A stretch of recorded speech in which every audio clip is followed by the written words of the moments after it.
I'm very excited to be joined both by Larry Whiteside Jr., Chief Security Officer for CyberClan, and Jerry Owens, former VP Enterprise IAM at TD Bank. We're going to be talking at a high level about board and cybersecurity dynamics.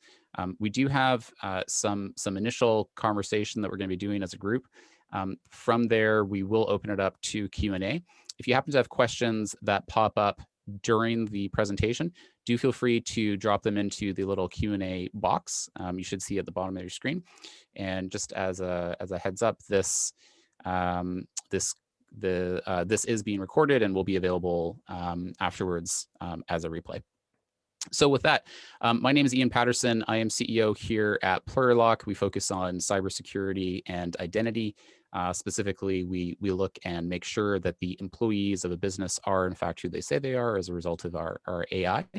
I'm going to pass it over to Jerry to give a little bit of an overview about himself and specifically his experience in working with boards for cybersecurity. Jerry?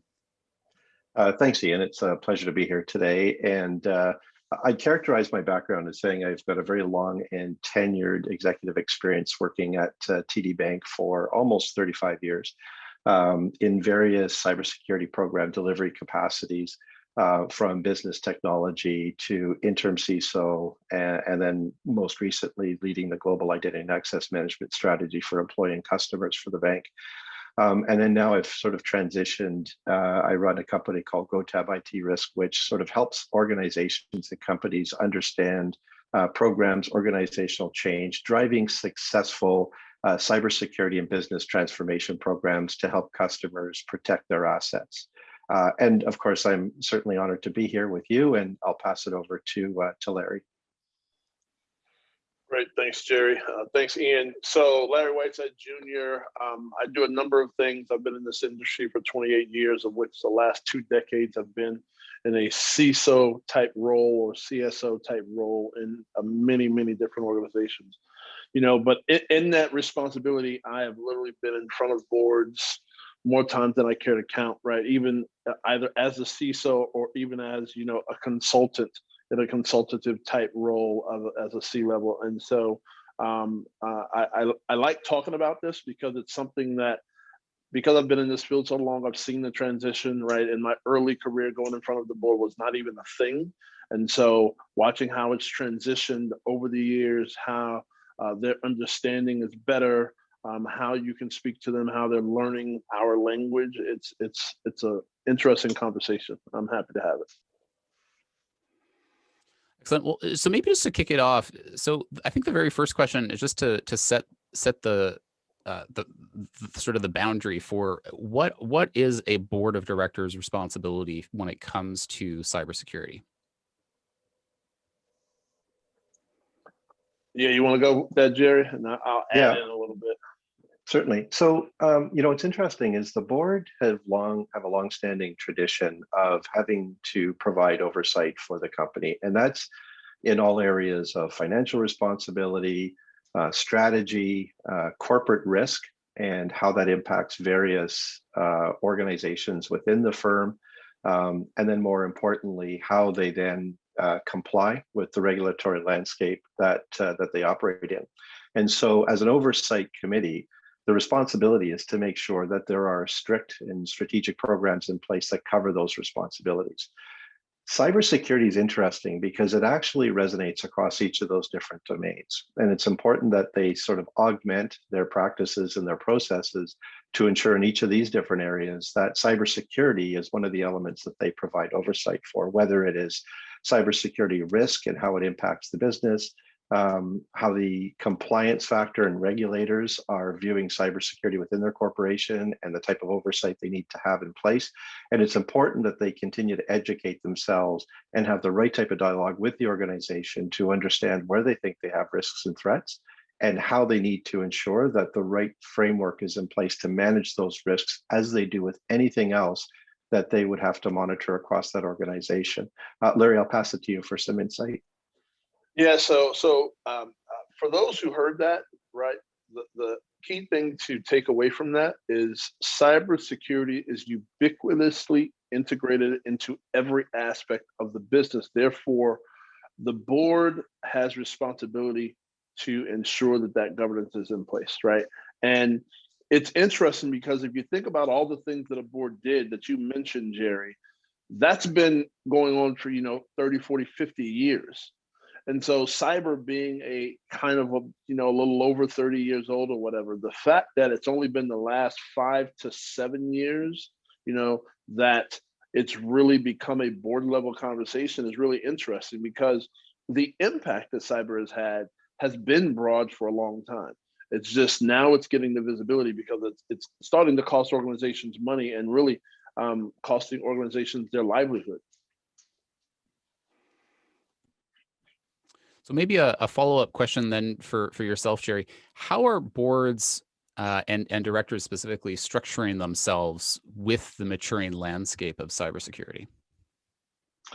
Well, I think part of it is they've had to mature their knowledge of how cybersecurity impacts, and I think we were having conversations yesterday, and I think Larry talked about this as well, is that the traditional perspective of cybersecurity, that it is really a function of technology, which is thinking about security some 10 years ago, has obviously changed because the impact to business is more pervasive now than ever before.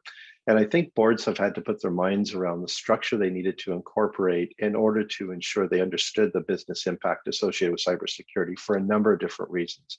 One is there has to be a way that the businesses now start to realize they have as much accountability and responsibility when it comes to the impact to their applications and the threats to their business services and processes and data as that the Ciso was traditionally held accountable for. And secondly, many of them have started to recruit, and in fact, it's been mandated that they recruit somebody within the board of directors, one of the directors that has some kind of a cybersecurity background or knowledge. And then part of that, in many cases, they've created subcommittees. And so the subcommittee would be chaired by one of the board members that had strong knowledge and background in cybersecurity that can make sure that they fully understand the elements of risk and threat that they're protecting for the organization.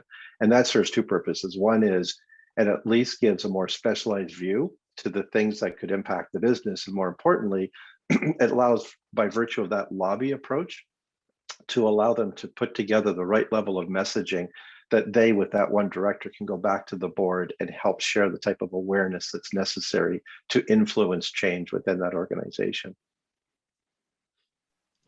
Yes, super great points, right? So, and it's interesting. So the audit committee has sort of become that de facto area that most CISOs are having these conversations with. But the interesting part about that is early on, that audit committee was focusing on compliance, right? Focusing on, hey, do we have these controls in place related to whatever governing compliance regulations you have? But now the conversations are going a lot further, right? Now they're having more risk-based conversations versus just control-based conversations. And it's been really interesting to see that dialogue change. So with having dedicated either people, if there's been a cybersecurity person that's been recruited to the board, or if there are specific committees, how does that impact a CISO's role of coming in, reporting to the board, and having that conversation? Yeah, so that's one of the things that we as an industry are struggling with as CISOs, right? So there's so many of us who have been in this business for so long. We were technologists for a long time, and so in this new world of reporting to the board and having conversations with the board, they are not technologists, they are business people. And so being able to speak in their language, right? Being able to speak about money, right? Having a monetary conversation, being able to speak about risk, right? Those are the conversations that they want to have. They don't want to hear any technology speak. They don't want to hear anything about ones and zeros, how many malware instances you had. Those are things of the past, right?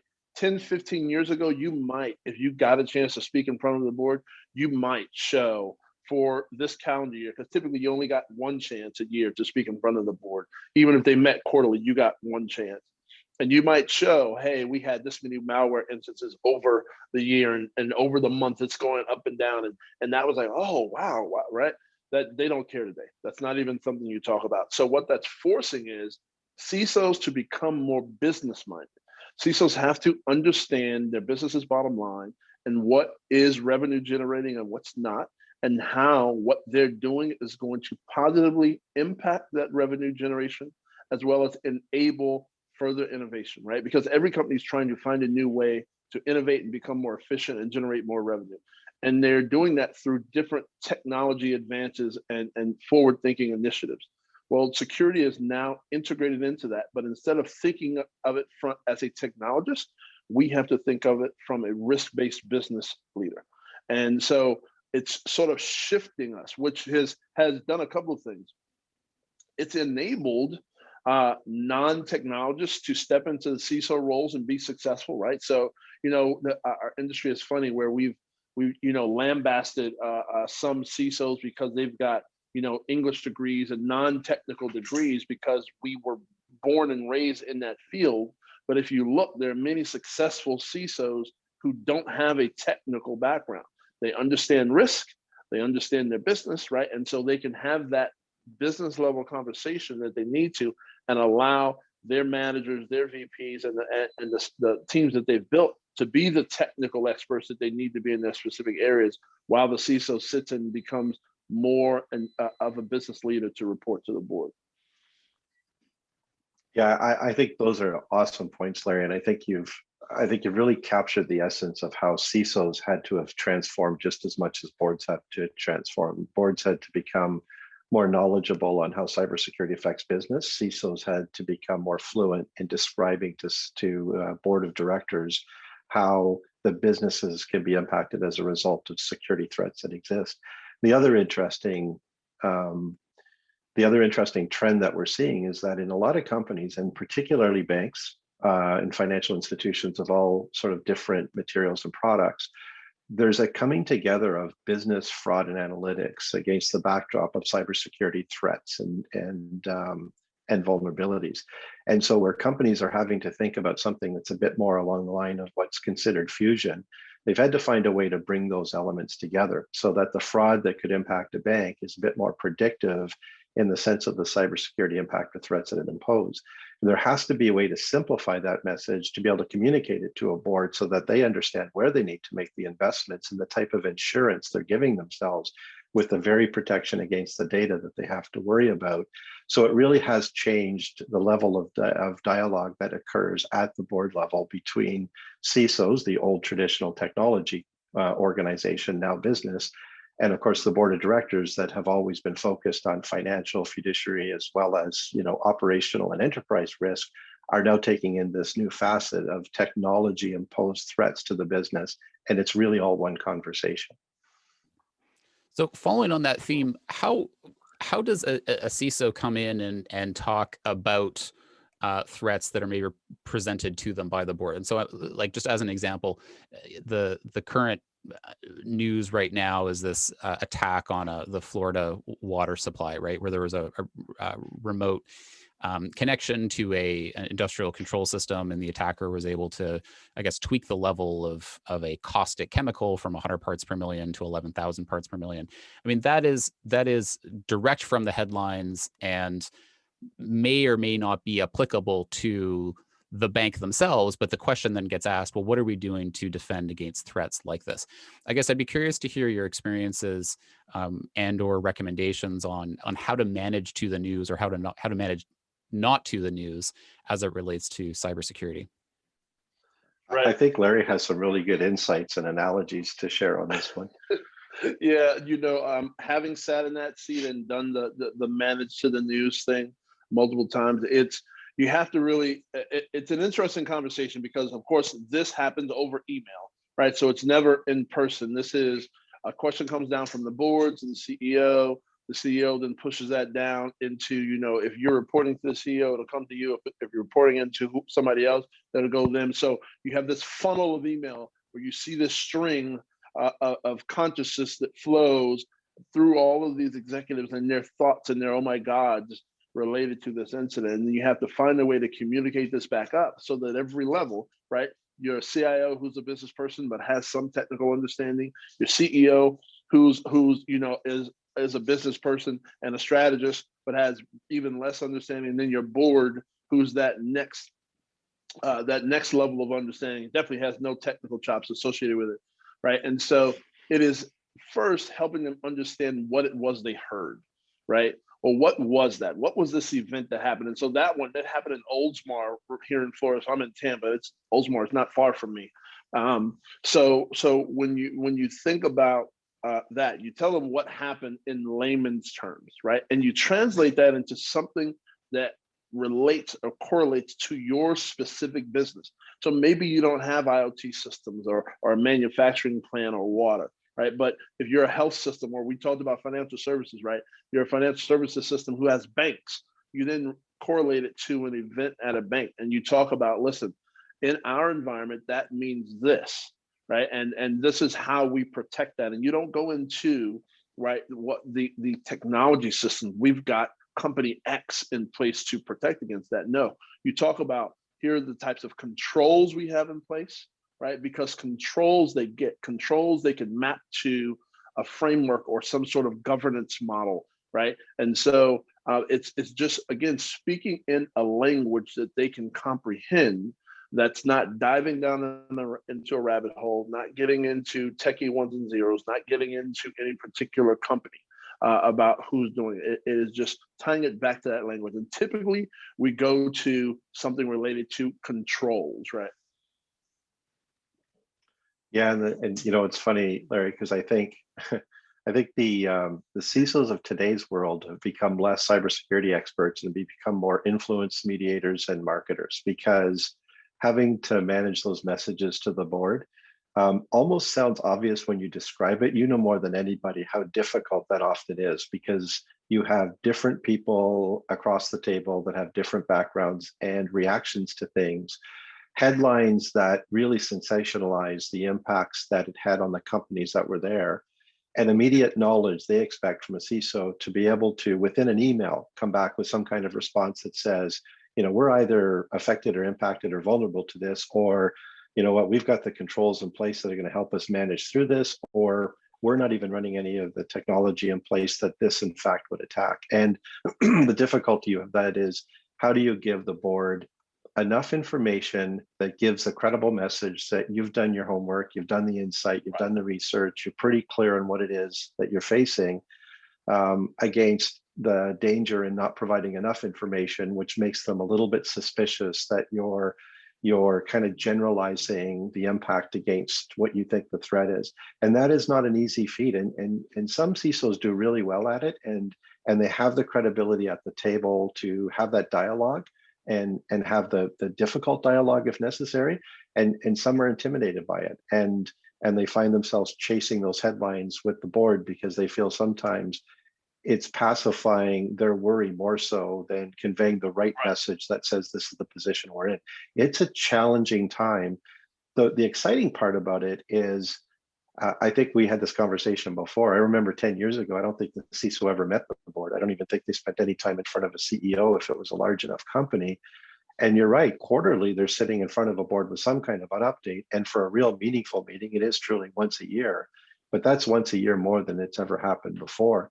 So it's a double-edged sword, right? Part of it is you get the support because because it's exposed and they're interested in it, but you have to be cautious to manage against the threats and headlines so that they don't all of a sudden have you chasing a bunch of noise rather than the very risks that the organization's exposed to.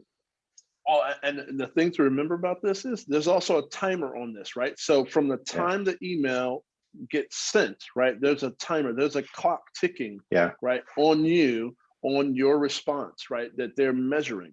And you know, and I've been in this situation where, you know, the email, it took me longer to respond than what they expected it to, which then drew more questions, right? And you know, it's funny because they sometimes think we're tied to our email. You know, we're in meetings, we're in all this thing. And so when we have these emails come from senior executive leadership, it gets really, really interesting really quickly. Like, for example, I know a CISO right now who has no idea that they have posted a position, right, for a CISO, right? So this person is sitting in the CISO seat. They've posted a position for that CISO role, just because they need someone that can speak to the board better than this person can. And they're then going to make this person the deputy, because they're not saying this person's not doing a good job in their role. They just cannot communicate with the board well, and it's not been working for them. And so they put out a role to get a CISO in that can be the liaison with the board. I was shocked and not so shocked, right? That this is just sort of where things are going now.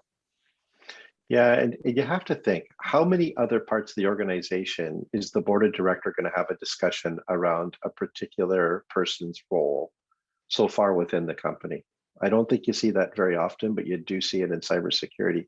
And it does give you that sense of how pervasive it is across the business. Yeah, you do. And here's the interesting part. This is what I tell people all the time. So when you think about that fact that you just stated, the CISO role is literally the most volatile role in every organization. It is the one role that has the most risk associated with it, because as a CISO, you own nothing, but you're responsible for everything.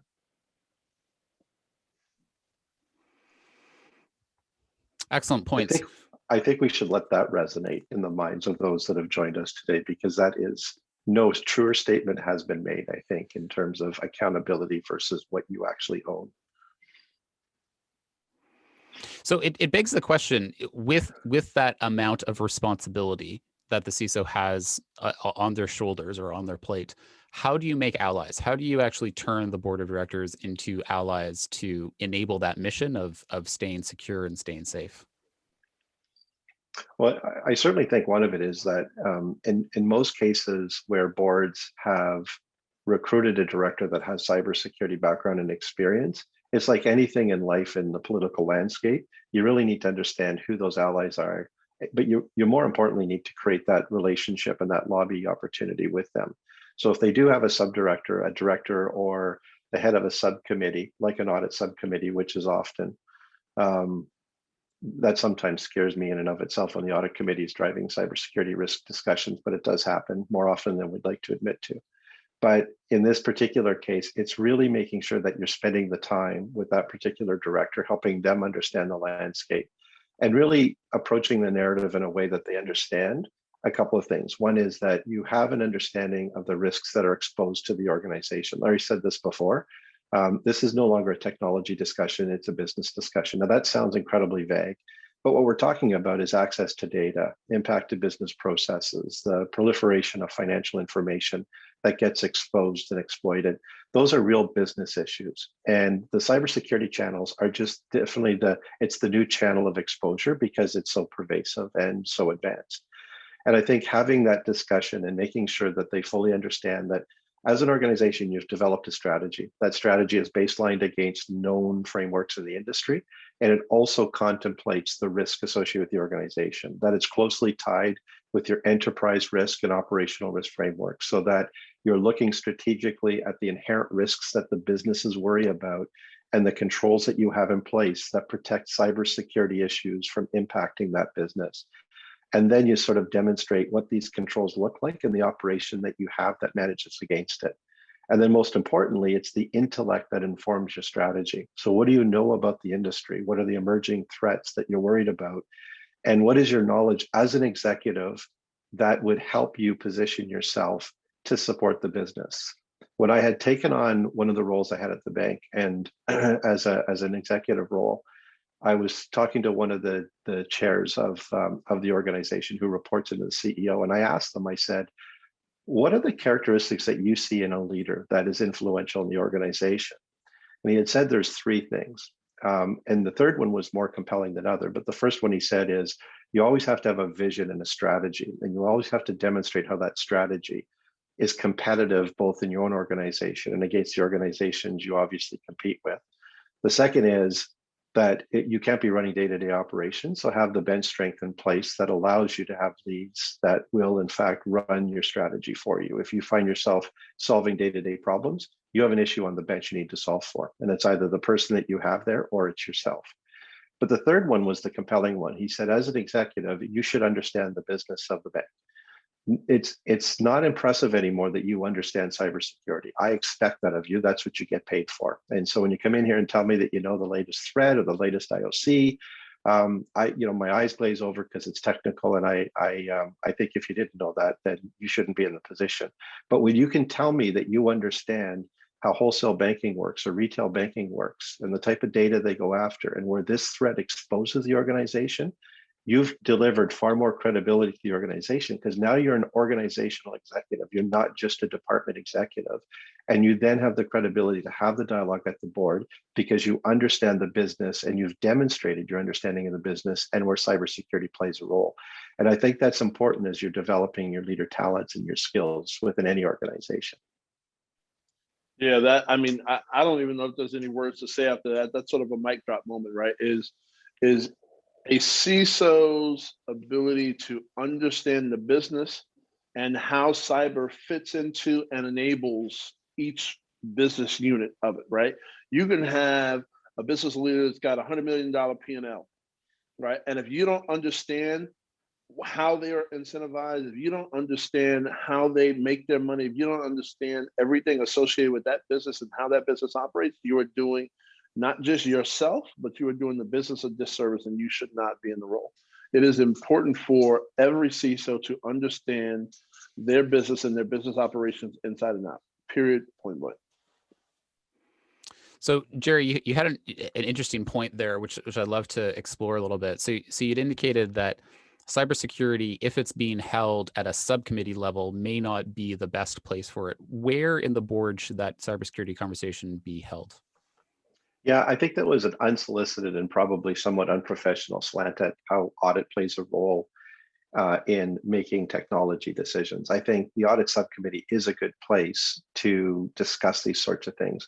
A lot of companies, not all of them, and really it depends on the structure and size of the organization. The larger they are, the more diversified they are. The smaller they are, the more concentrated some of these oversight functions are.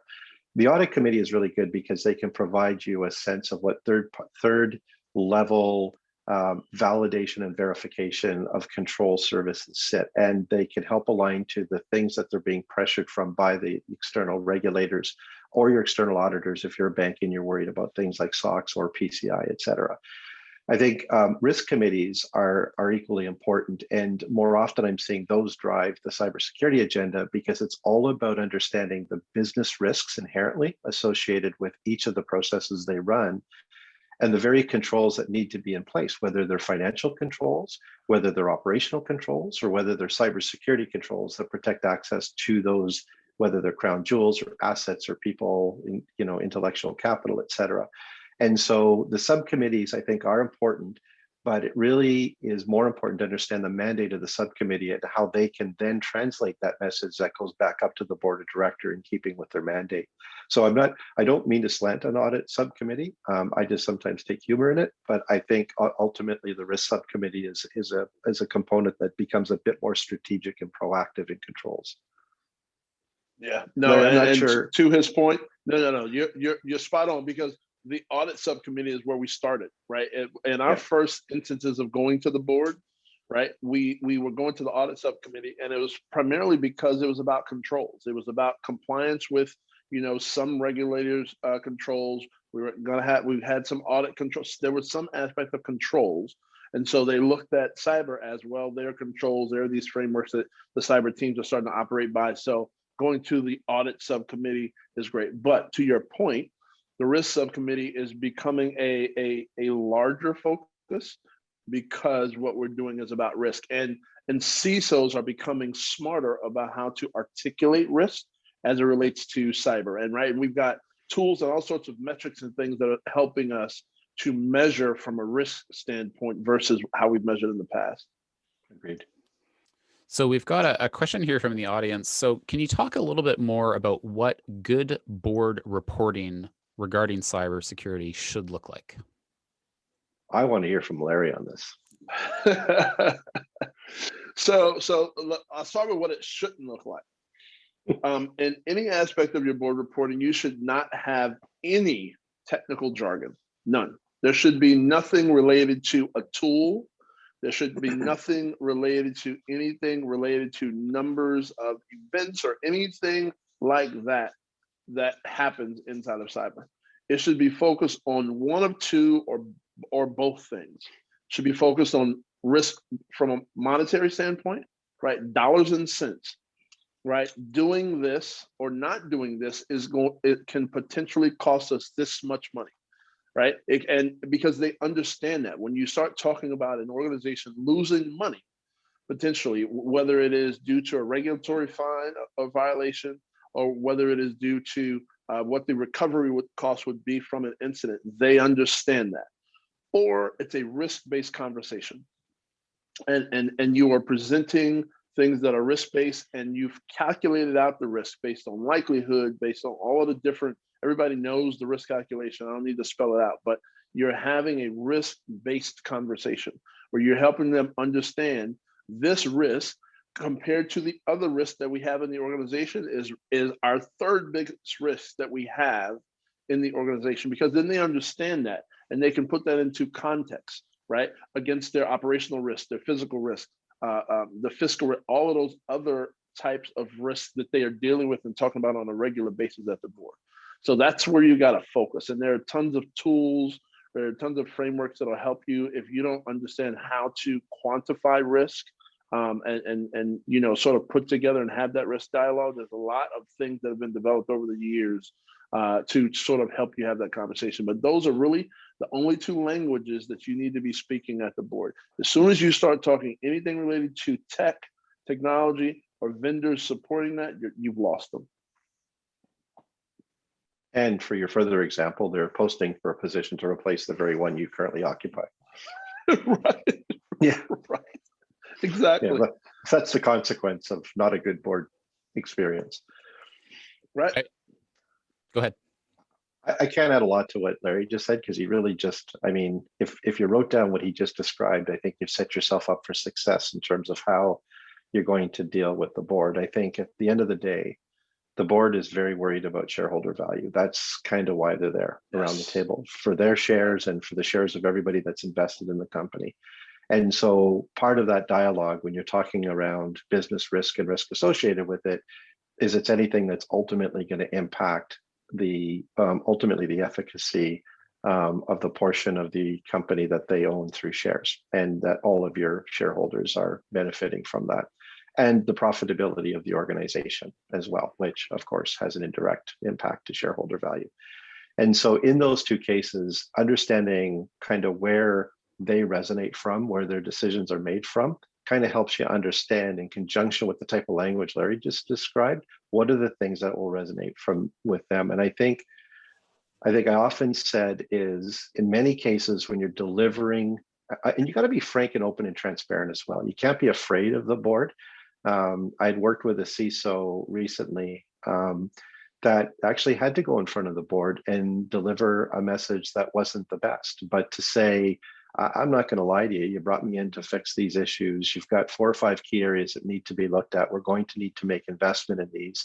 And these investments are going to help you protect the risk associated with these particular business processes across the organization. But let me not only tell you that, let me tell you what the weakness of those and the consequence of the lack of controls in these areas will cause. And at that point, that's maybe times you could link to articles and news headlines that said, hey, we had this disruption within this business. We're headed down the same path if we don't fix this.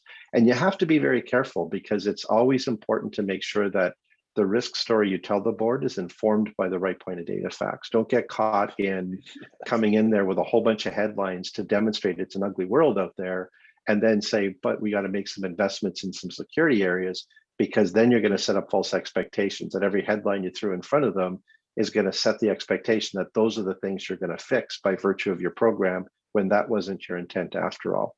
And the other thing I would say, and again, this comes from experience with delivering senior executive and board presentations, you really want to control the narrative. And so when you're sitting in a board and you're giving presentations, you have to understand that everybody in the board has so many different responsibilities, right? They're probably boards of members of several boards. Many of them are probably senior executives running companies or their own companies. And so as they're sitting around that table, they try their best to be completely focused on the agenda at hand, but their mind is spinning around a whole bunch of different decisions they have to make on a daily basis. It's nanosecond processing. And so you really want to make sure that when you're having a conversation, you're kind of thinking of the 2 or 3 things you want resonating in their mind when they leave that table.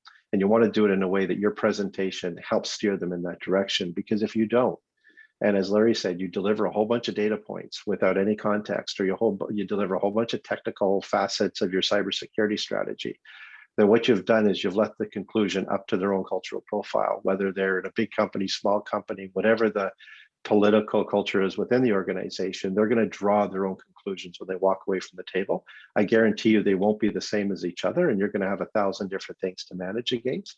And you also want to have the level of comfort at the table that you could ask them for things, right? Because most boards will say, what do you need from us? What can we do for you? And you want to be positioned to answer that question. Far too many times leaders go into that meetings and they actually haven't thought of that question. And so they ramble when they're asked, right? And it looks like it's therapy, not an update meeting. And so you want to make sure you've got the top 3 things you want resonating in their mind, so you have helped them arrive at that conclusion and not through a whole bunch of data points they arrive at their own. And you also want to be prepared to answer that question. What can we do for you? And have a business-based, solid, well-informed answer that helps direct them towards the support they can provide you. Yeah, so it's interesting. That last part you put, I was in that position where they asked me that question and I was not prepared for it, right? But I tap danced, right? I tap danced my way around it by basically saying, you know what? I wasn't prepared to answer that question, right? At the end of the day, it's about resources. So let me put together a plan that can be presented to you just via email, and right, we'll send that out and get your feedback on it. But yeah, I asked that, and I almost did right, just because I was not expecting it. So those are such great points, right? One thing I'll add is, you know, to be clear, right, for those who end up watching this, there are many multi-billion-dollar companies that are private as well. So. And so, you know, we've talked a lot about shareholder value and those types of things. Those companies still care about money, right? They're a multi-billion-dollar company for a reason, right? They're, you know, you can be $100 million company and you still care, right? I deal with a number of SMB organizations, and they're, you know, they still care. So regardless of what your financial picture is or your financial status is as an organization and the company you work for, these things all matter. Everything we're talking about still resonates. Everything we're talking about still is a component of things you need to think about and how you present to the board, things that you need to, the language that you need to speak. Because again, the bottom line of every organization is the thing that they care about more than anything else. That revenue matters. That's a very, very important point. That's a very important point. The other thing is you don't want to repeat the answer either. So Larry brings up a good point, because I had been asked with the same thing. What do you need? And when you say something like, well, we're going to need resources to do this, and we're going to give you a plan that demonstrates where we need resources, they never, ever want to have that ask that question of you. And you never, ever want to be at a point where you're saying, well, you gave me the support and I actually haven't really progressed where I needed to, because that's not what they want to hear either. No. I will add, just on a personal anecdote, we've at our own board, we've implemented a acronym tax. This was suggested originally by our former director of the NSA, and so anytime anybody whips out an acronym, you have to pay up on the tax. So similar in terms of framing things as risk, don't frame things in industry jargon and avoid the acronyms at all cost. That's hilarious. I love that approach. It's a little tactical advice for you from somebody somebody at a TLA, right? 3-letter agency. Question from the audience: what kind of strategic security considerations are you evaluating when you're choosing between Azure and AWS? And I might even make it more broad. I think the assumption baked into this is you've already gone cloud, right? But maybe to make this a little bit even more applicable, what kind of conversation are you having with the board when you're talking about that digital transformation going from on-prem to the cloud? How are you progressing on that journey? What are some thoughts that you guys have on this? You want to go? I'll let you kick off, and then I'll go into some things. Sure, Larry, if that's okay. I have a lot of experience the past 2 years dealing with that particular issue. And it goes back to One of the values and the attributes of running a cybersecurity organization and being a CISO is having the ability to demonstrate where cybersecurity controls are actually a competitive advantage and an enabler to the business, and that they're not the traditional stopgap that prevents productivity and things are being happening. Because there is a conflict that sits at the board and most senior teams that distinguish between the productivity requirements and expense reduction requirements and velocity and agility requirements of a cloud-based environment against the backdrop of the immaturity of security controls that are applied against it.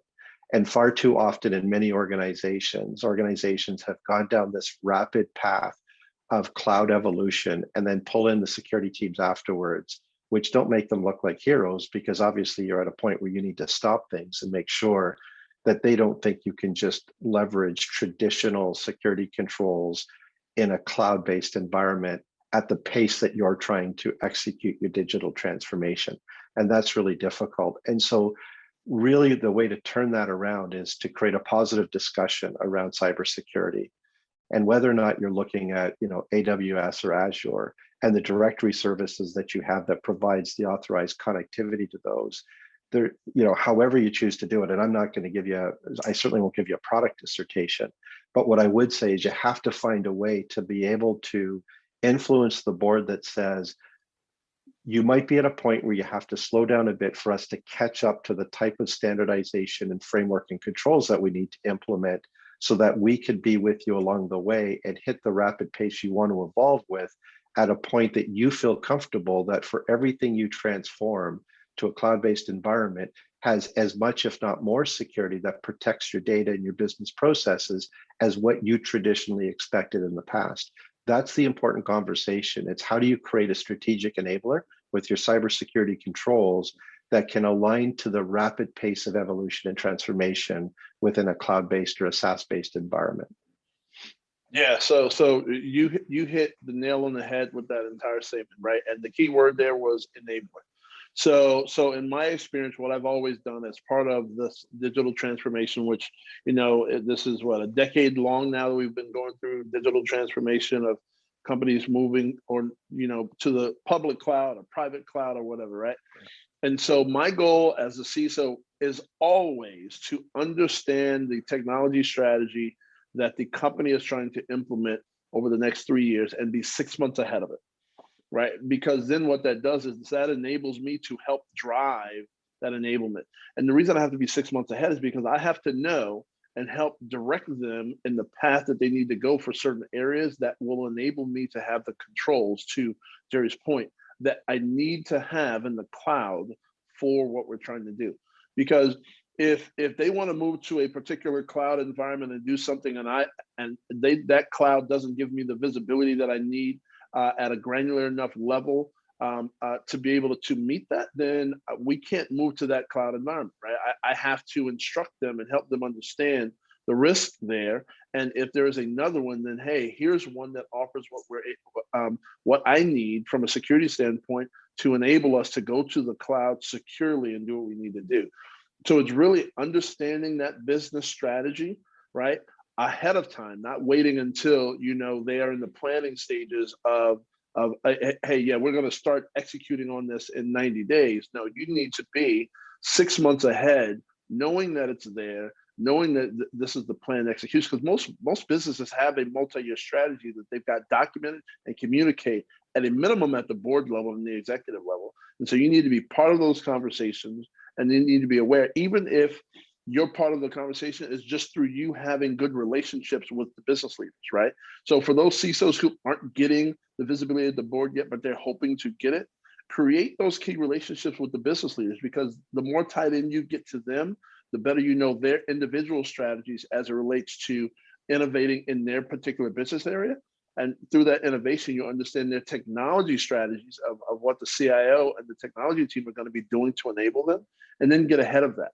And as you get ahead of that, you're better able to plan, and you can help drive those decisions to where you need so that you have the capabilities that you need as they move forward. I can. That's another mic drop moment where it needs to ruminate. And it's such a very important point. I'm almost embarrassed I didn't bring it up earlier, but it's really the relationships with the other business units that really drives the credibility you have as CISO, that gives you the right to have these discussions at the board level. Right. If you actually haven't created those relationships, you're in for a tough time. That's right. That's right. It's literally the first thing I've gone, every organization I've gone and taken the CISO role, the first thing I do is build relationships with every senior executive that has a P&L across the entire organization. I need to know who they are. I need to know what their business is, how it works. I want to know how they're incentivized, right?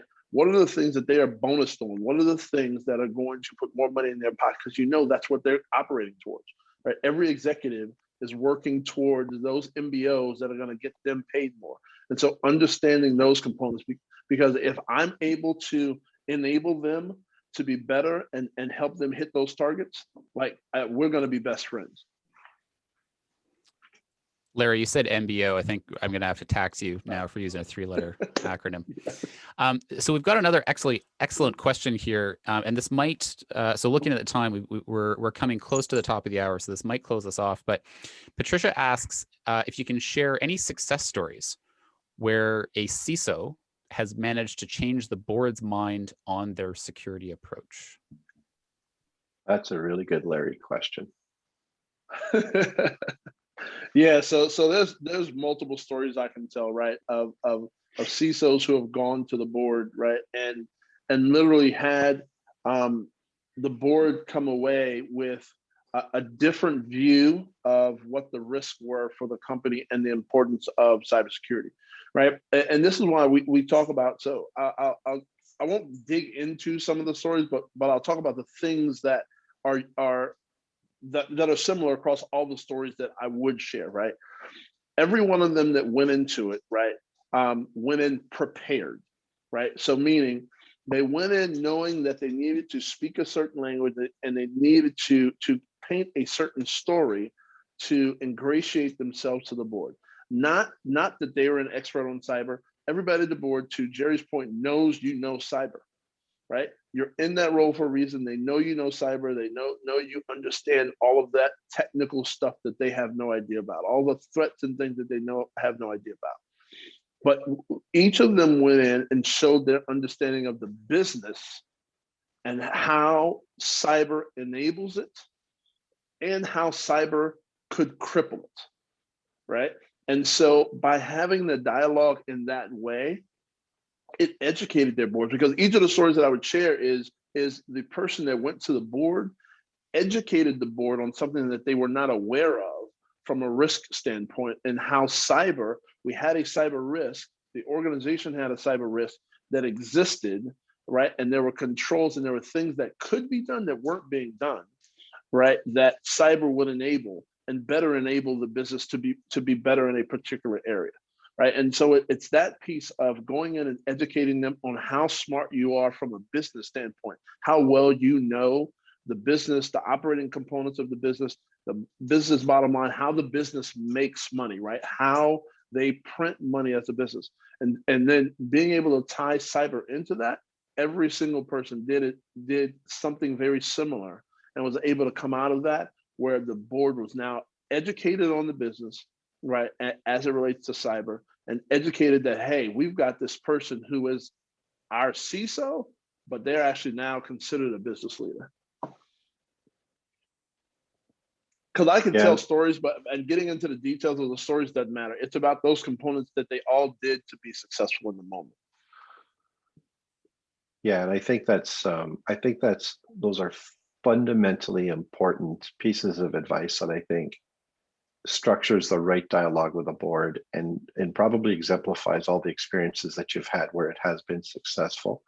The only one thing I would add to that is that I've seen in the past with some CISOs I've worked with that on occasion, they also create a bit of an information day where they'll bring in top executives of some known industry leaders in cybersecurity to sort of help profile certain aspects of the global economy, the threat landscape, emerging risks, where technology is going. And what it serves to do is just helps complement the strategy CISOs are working on that says to the board, you know what, we've kind of baselined this with what's happening in the industry, which lends, you could still have credibility with the CISO, but it certainly lends more credibility when, as Larry said, you have the succinct point, you've aligned it to the business that they understand, you understand the role that they play at the level of the board, so you understand how to convey your message in a way that translates well with them. And then lastly, you're strategic and you demonstrate what informs your strategy that they have to help invest in. But at the same time, you've brought in some industry experts that can have the business level discussion that helps codify the image of the very things that your programs are trying to address.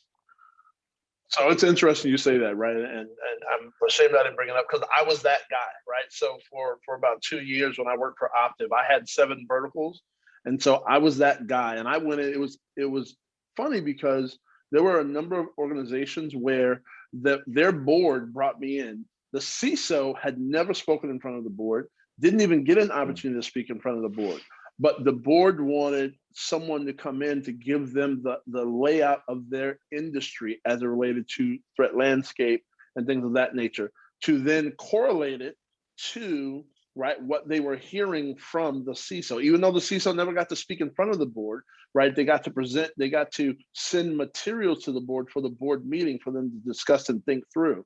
And so the CISO and I, in each of these instances, and I did it a couple of times for large healthcare entities and for some of the big oil and gas companies, where the CISO and I collaborated. I got to look at their strategy. I got to look at the things that they were trying to get done in their organization. And then I was able to put together a deck that correlated to the things that they were saying and tied it to the threats that were existing in the industry. And so they were able to draw a direct correlation back to the CISO from, me, who was the expert, because I had been a CISO and so many other organizations similar. So that's a great point. Well, I'd like to thank the panel for their participation, as well as the attendees who asked some very good pointed questions. Just before we completely wrap up, Jerry, and then we'll ask Larry, how can people find you and get in touch after the event? I'm on LinkedIn. I think is probably the best way to reach out. Happy to share, dialogue, and I think we sort of share a passion in this industry, and certainly, I think at the end of today, if I were to say I were to have a goal, it's just to continue to help influence better, more leadership, and help influence, I think, more business direction around cybersecurity that builds the skill, the talent, and the career growth of people that are trying to roll into that position. CISOs certainly are more abundant today than they were when I think Larry and I started out in the world of technology and cybersecurity. But it is so much different today than it was before. Larry talked all about that. I think we have a pretty good sense of that. It's to help sort of build that capability and start to turn people that think they were traditional technology security people into true business leaders. Yep. And so for me, it's the same thing. LinkedIn is the best and easiest way to get in contact with me. I'm involved in a number of different initiatives, not profit for diversity and things of that nature. So reach out to me on LinkedIn. I'm always open to dialogue and conversation. I love this industry. I think I was purpose built for it. So I have these conversations a lot. Thanks, everybody, and have a great Thursday. Thank you. Thank you.